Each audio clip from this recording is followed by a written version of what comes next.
So today I thought we could talk about ways of ruining your happiness and make your life very miserable, because why not? Now, oftentimes these things are so subtle that they go unnoticed. We may not even realize that we are doing them, and yet we can't seem to understand why we are experiencing feelings of unhappiness. And while this video may not provide the full answer to that question, it might provide part of the answer, or at the very least, give you some food for thought. Alright, let's get miserable together. Resentment is like drinking poison and waiting for the other person to die, said Carrie Fisher. Very famous quote, I'm sure that most of you have heard it.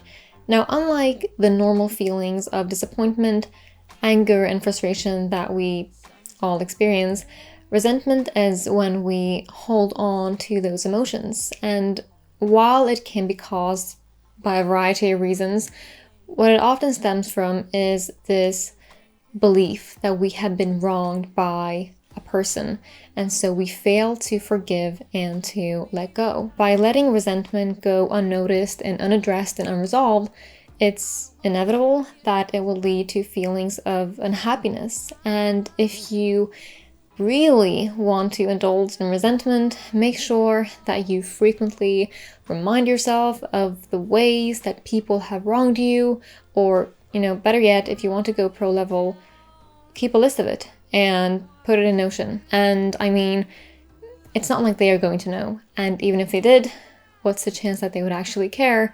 Really, you are the only one suffering from it, perhaps even more than they ever made you suffer. Ruminate. Rumination.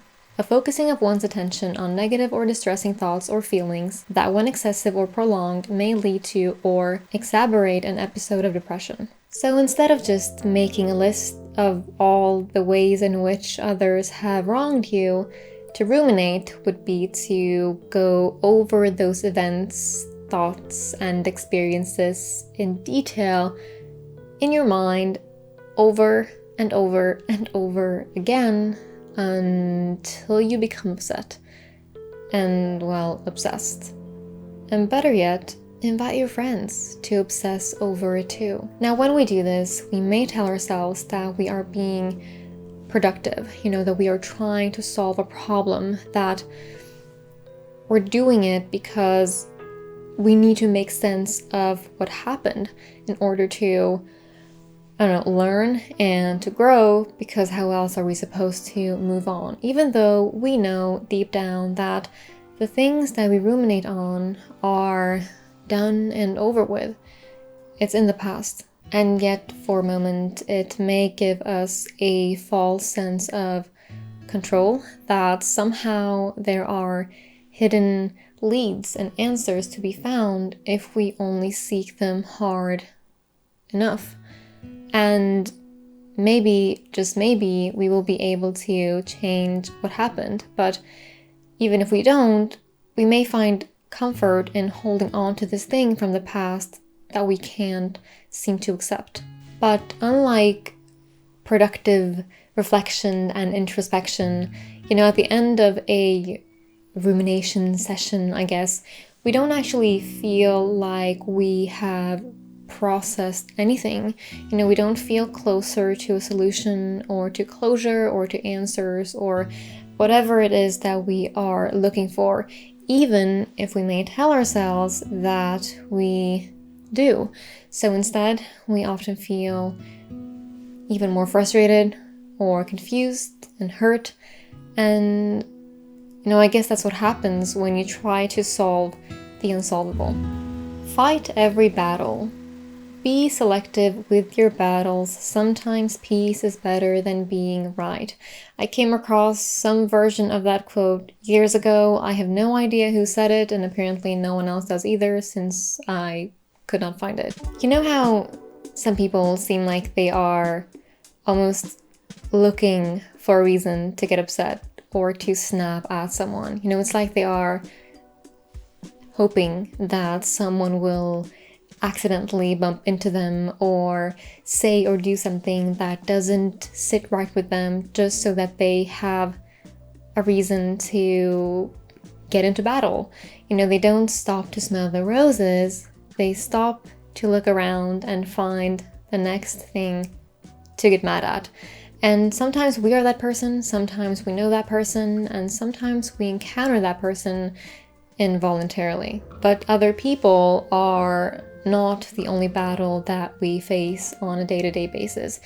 Sometimes life throws other curveballs, things don't go as planned, or we face inconveniences. And if you want to drain yourself emotionally and physically and mentally, engage in every single battle coming your way. Or better yet, just seek them out. Someone looked at you strangely, wrote you a nasty comment, was mean to you or disrespectful.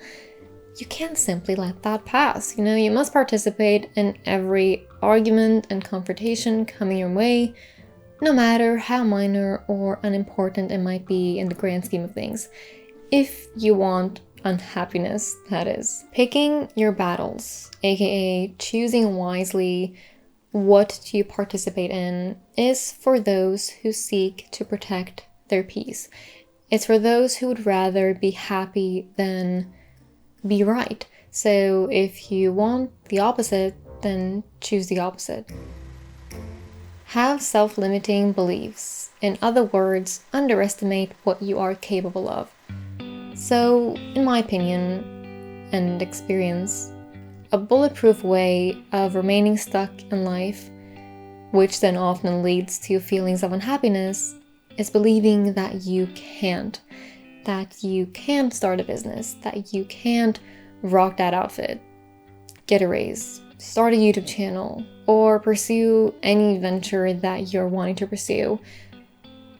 And now look, sometimes we are limited by things like resources and time, or even psychological factors or other health concerns. But more often than not, we are limited by the negative self-perception that we have of ourselves. We have convinced ourselves so hard that the mere thought of us taking any step outside of this idea of what is possible for us almost seems outrageous. And sometimes these beliefs are rooted so deeply in our mind, perhaps as a result of our childhood, a parent who did not take us seriously, or classmates who laughed at our ideas, that they become our truth and it's all that we know. But while others might have created these monsters in our head, we're the one who keep feeding them by believing things like, I can't, and not good enough, and I'm too much X, and I'm too little Y. So ask yourself, how long are you willing to keep feeding these monsters?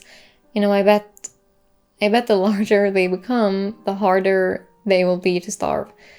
Which leads to my next point, which is falling victim to the sunk cost fallacy.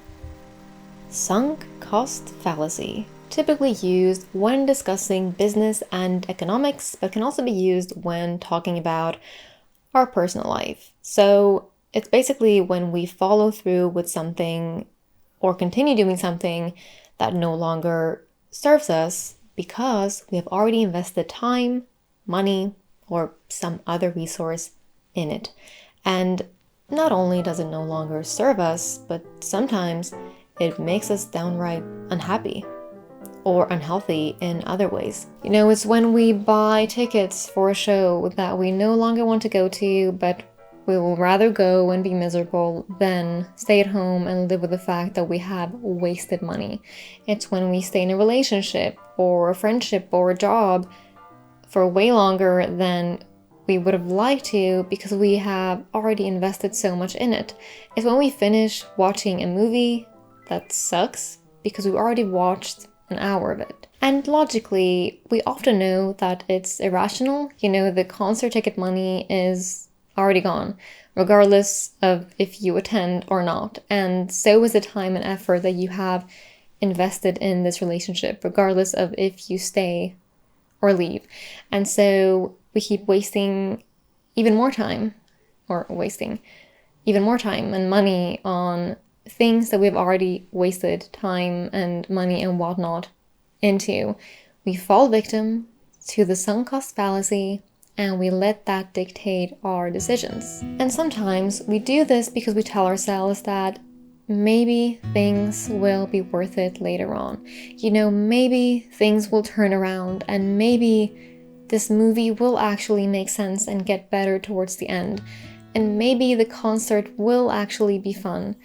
And sure, sometimes that happens, but oftentimes it doesn't. So, yeah, there may be a hidden treasure in that hole that you are digging, but how deep are you willing to dig to find out?